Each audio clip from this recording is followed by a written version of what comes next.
So as in addition to the previous video regarding Genesis 6,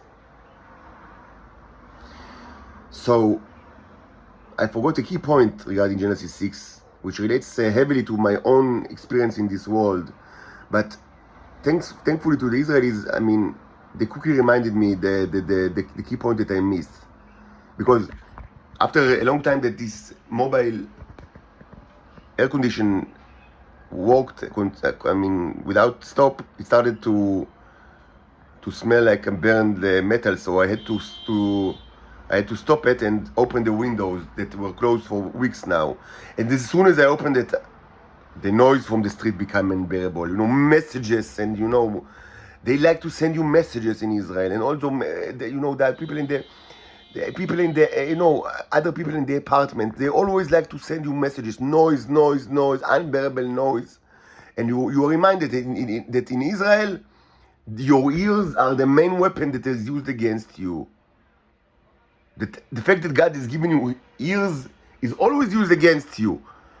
It's a channel to attack you by your opponents, or by people that think that they are your opponents. They are using your ears to force you to listen to them like infantile and aggressive messages, to listen to music and noise, endless noise, subliminal or not subliminal noise.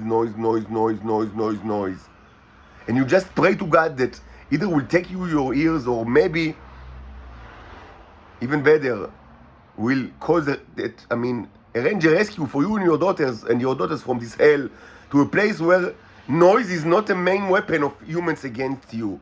A place where your ears are not your main vulnerability in the eyes of humans. Because in Israel, this is life. Noise.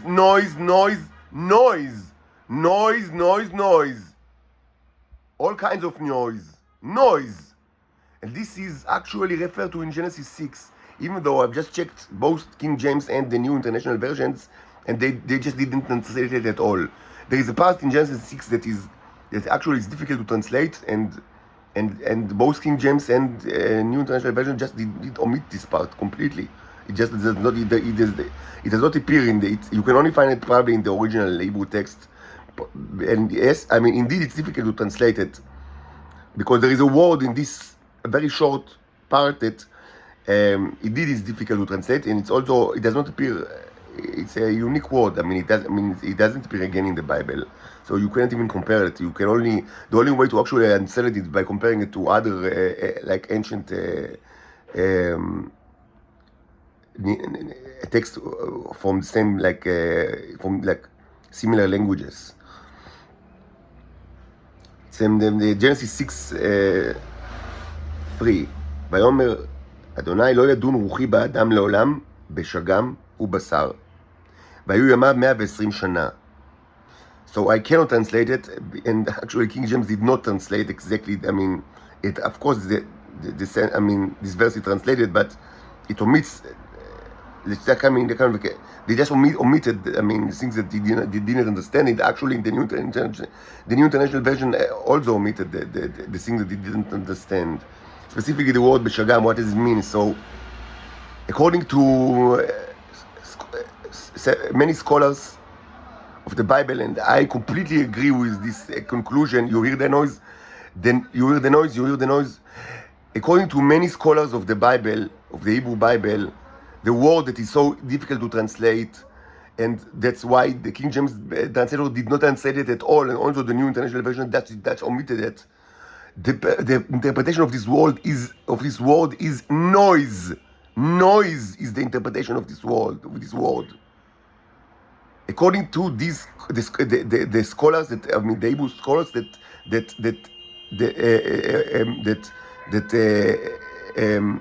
try to interpret this verse, what it actually means is that the problem that God had with this situation of Genesis 6 is noise.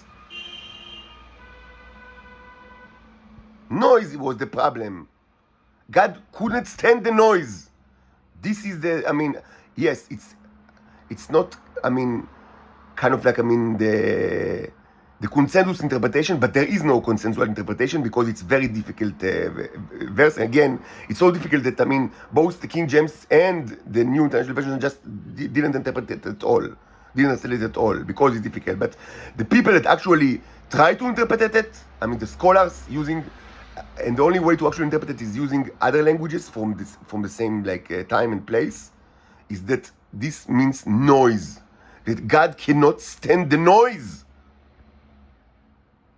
Because it's indeed impossible. I mean, humans create such a horrible noise that I totally sympathize with God.